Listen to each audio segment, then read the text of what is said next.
ನಿಮ್ಮ ವಾಹಿನಿ ಇದ್ದಿದ್ದು ಇದ್ದ ಹಾಗೆ. ದಕ್ಷಿಣ ಶಿಕ್ಷಕರ ಕ್ಷೇತ್ರದ ಚುನಾವಣಾ ಇತಿಹಾಸದಲ್ಲಿ ಮೊದಲ ಪ್ರಾಶಸ್ತ್ಯ ಮತದಲ್ಲಿ ಮೊದಲ ಗೆಲುವು. ಬಿಜೆಪಿ ಮತ್ತು ಜೆಡಿಎಸ್ ಮೈತ್ರಿ ಅಭ್ಯರ್ಥಿ ಕೆ ವಿವೇಕಾನಂದರವರಿಗೆ 10,823 ಮತಗಳು ದೊರೆತಿದ್ದು, ಕಾಂಗ್ರೆಸ್ ಅಭ್ಯರ್ಥಿ ಮರಿತಿಬ್ಬೇಗೌಡರಿಗೆ 6,201 ಮತಗಳು, ವಾಟಾಳ್ ನಾಗರಾಜ್ಗೆ 84 ಮತಗಳು ಬಂದಿದೆ. 4,622 ಮತಗಳ ಭಾರೀ ಅಂತರದಿಂದ ಕೆ ವಿವೇಕಾನಂದರವರು ಮೊದಲ ಪ್ರಾಶಸ್ತ್ಯ ಮತಗಳಲ್ಲೇ ಗೆಲುವು ಸಾಧಿಸಿದ್ದಾರೆ. ಅಭಿಮಾನಿಗಳು ಹಾಗೂ ಕಾರ್ಯಕರ್ತರು ಮೈತ್ರಿ ಪಕ್ಷಕ್ಕೆ ಜೈಕಾರ ಕೂಗುತ್ತಾ ಗೆಲುವಿನ ಸಂಭ್ರಮ ಆಚರಿಸಿದರು. ಈ ನಡುವೆ ಮಕ್ಕಳಿಗೆ ಪಾಠ ಮಾಡುವ ವಿದ್ಯಾವಂತ ಶಿಕ್ಷಕ ವೃಂದದಿಂದ 1,049 ಕುಲಗೆಟ್ಟ ಮತಗಳು ನೀಡಿರುವ ಹಿನ್ನೆಲೆಯಲ್ಲಿ ಸಾರ್ವಜನಿಕ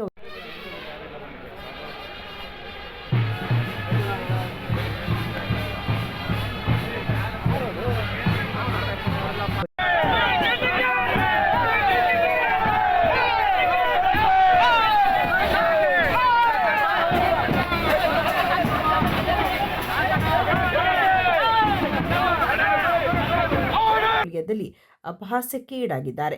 ಕೆ ವಿವೇಕಾನಂದರವರು ಜಯಗಳಿಸಿದ ನಂತರ ಜೆಡಿಎಸ್ ಮುಖಂಡರಾದ ಜಿಟಿ ದೇವೇಗೌಡ ಮತ್ತು ಸಾರಾ ಮಹೇಶ್ ಅವರು ಮಾಧ್ಯಮದವರ ಕುರಿತು ಮಾತನಾಡಿ, ಮೋದಿ ದೇವೇಗೌಡರ ನಾಯಕತ್ವವನ್ನು ಜನ ಮೆಚ್ಚಿದ್ದಾರೆ. ದಕ್ಷಿಣ ಶಿಕ್ಷಕರ ಕ್ಷೇತ್ರ, ನೈಋತ್ಯ ಶಿಕ್ಷಕರ ಕ್ಷೇತ್ರವನ್ನು ಗೆದ್ದಿದ್ದೇವೆ. ವಿವೇಕಾನಂದ ಹಾಗೂ ಭೋಜೇಗೌಡ ಇಬ್ಬರು ಗೆದ್ದಿದ್ದಾರೆ. ಯಡಿಯೂರಪ್ಪ, ಕುಮಾರಸ್ವಾಮಿ, ವಿಜಯೇಂದ್ರ ನೇತೃತ್ವದಲ್ಲಿ ನಾವು ಗೆಲುವನ್ನು ಕಂಡಿದ್ದೇವೆ. ಮುಂಬರುವ ದಿನಗಳಲ್ಲಿ ಮತದಾರರು ಜೆಡಿಎಸ್ ಬಿಜೆಪಿ ಒಟ್ಟಾಗಿ ಹೋಗಿ ಎಂಬ ಸಂದೇಶವನ್ನು ಕೊಟ್ಟಿದ್ದಾರೆ.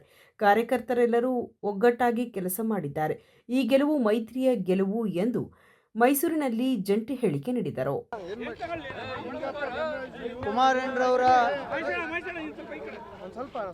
ಯಡಿಯೂರಪ್ಪನವರ, ದೇವೇಗೌಡ ಸಾಹೇಬ್ರ, ನರೇಂದ್ರ ಮೋದಿರವರ ನಾಯಕತ್ವವನ್ನು ಮೆಚ್ಚಿ ಈ ಭಾಗದಲ್ಲಿ